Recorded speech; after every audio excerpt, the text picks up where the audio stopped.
Chers téléspectateurs d'Africa 24, bienvenue. Vous êtes de plus en plus nombreux à nous faire confiance en Afrique, en Europe, aux États-Unis. Merci de votre fidélité et de votre soutien. Aujourd'hui, dans cette émission, nous recevons une personnalité qui nous vient du Bénin, ancien coordonnateur du Millennium Challenge Account. Il est aujourd'hui candidat à l'élection présidentielle de son pays, le Bénin, bien entendu, Monsieur Simon Pierre Adovelandé. Merci d'avoir accepté notre invitation. Merci. On dit de vous que vous êtes le candidat pour le rayonnement international du Bénin. C'est cela, effectivement, ou bien vous avez un autre slogan d'accroche? Non, d'abord le courage d'une génération. Une génération qui veut apporter la rupture, une génération qui veut être le recours, une génération qui veut projeter le pays sur les 25-30 années à venir. Alors vous avez fait un rêve ou bien vous avez prémédité le fait de gouverner ce pays un jour? Sinon, quelles sont les vraies raisons de votre candidature? Les vraies raisons, j'ai passé toute ma carrière professionnelle au Bénin. Ça fait plus de 30 ans que je travaille sur le Bénin, sur les questions de développement. J'ai eu l'opportunité de travailler sur des axes économiques du pays où nous avons eu à travailler sur le diagnostic économique, les vrais défis et les vrais obstacles à la croissance de notre pays. Donc pendant 25 ans, j'ai eu le temps d'observer et d'étudier mon pays et d'imaginer des propositions, des solutions à partir des différents échecs. Et aujourd'hui, je vais apporter ces solutions sur lesquelles j'ai travaillé pendant plus de 25 ans aux défis actuels de mon pays. C'est en regardant la misère de vos compatriotes que vous vous êtes dit, attention, pourquoi ne pas prendre les rênes et leur proposer quelque chose de mieux? Ou bien vous vous êtes dit, bon, vous avez tout fait, il ne vous reste qu'une seule chose, diriger ce pays? C'est à partir du constat des défis actuels, mais également de l'état de pauvreté, de l'état de dénuement, dans un pays avec un potentiel énorme, avec des hommes de très grande qualité, mais avec un niveau de développement minable, alors qu'il y a des solutions appropriées. Donc selon vous, oui, il y a des ressources humaines, il y a du potentiel. De quoi manque-t-on? De vision, de projet, de stratégie? C'est d'abord la qualité du leadership. Nous avons des leaders qui pendant longtemps ont tellement les yeux rivés sur ce qu'ils n'ont pas et ils oublient de voir ce qu'ils ont. Pendant longtemps, nous recherchons le développement, les solutions en dehors de notre pays, sans voir le potentiel que nous avons. Je prends l'exemple des vallées, des différentes vallées du pays. Nous importons des produits vivriers, alors que nous avons des vallées qui dorment. C'est par rapport à cela que, pendant plus de 25 ans, nous avons, avec des amis, regardé ce que nous avons et voir comment le valoriser pour donner du plus à notre pays. Aujourd'hui, vous êtes candidat officiellement déclaré, contrairement à 2011 où vous avez fait ce que certains ont appelé un faux départ. Alors, qu'est-ce qui s'est passé? Sera-t-il candidat? Sera-t-il pas candidat? Ça a fait le tour et après, le rien. En 2011, il y a eu un précédent, un événement malheureux en 2009, d'une affaire commerciale qui a été transformée en affaire pénale, qui nous a privés de liberté pendant 10 mois. Et heureusement qu'il y a encore la justice dans notre pays, la Cour suprême ayant autorisé la libération.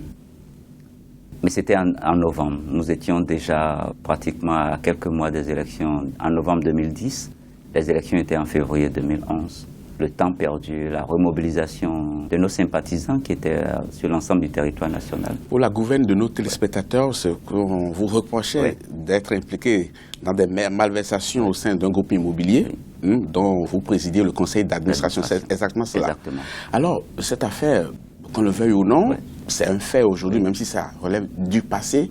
Mais est-ce que ça n'a pas pris quelque chose sur votre honorabilité? Non. Au contraire, je remercie même ceux qui ont été à l'origine de ce coup. C'est un coup. C'est un coup.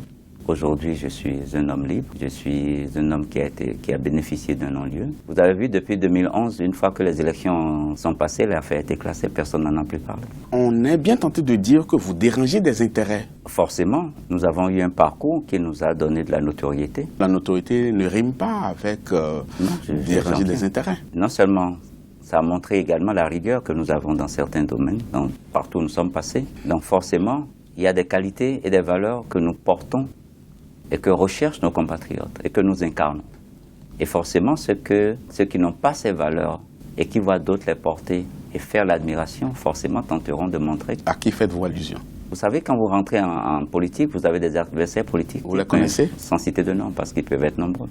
Alors, quels sont vos réels atouts pour cette élection présidentielle?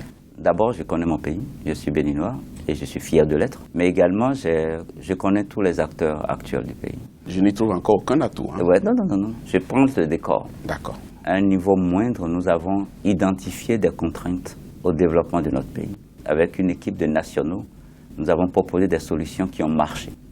Nous avons travaillé à une échelle plus petite et nous voulons le porter à une échelle plus grande. Deuxièmement, nous avons un réseau sur le plan national de jeunes, d'adultes qui s'identifient aux valeurs que nous portons et qui se sont mobilisés sur l'ensemble du territoire national pour accompagner ce que nous voulons faire. Certains estiment qu'effectivement de réseau vous en avez, mais ce réseau il le place seulement sur le plan religieux.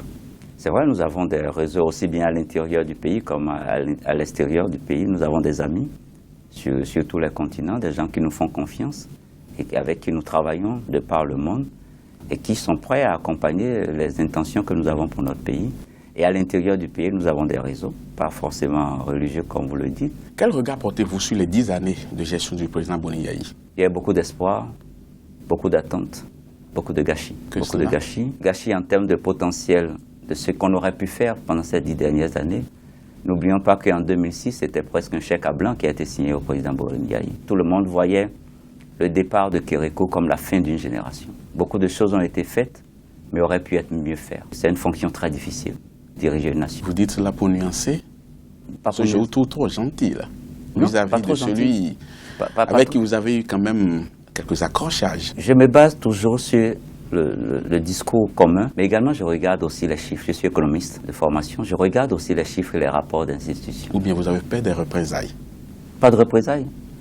Après 10 mois en prison, de quoi vous pourrez avoir encore affaires? Non, j'ai dit qu'il y a du gâchis. La gouvernance n'était pas bonne. Mais également, il n'y a pas eu de réforme en profondeur. Les réformes ont été timides. Toujours parce qu'on avait dans le rétroviseur les aspects politiques. Parce que le réformateur, dans un premier temps, vous devez être impopulaire.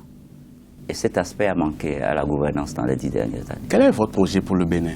Mobiliser les Béninois autour d'une vision. Tout cela se résume en la rupture.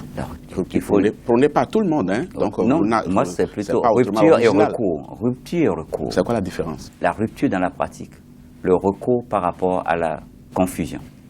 Parce que vous voyez plusieurs groupes, plusieurs courants s'affronter. Ça crée une confusion. Et nous venons comme le recours pour apporter l'éclairage.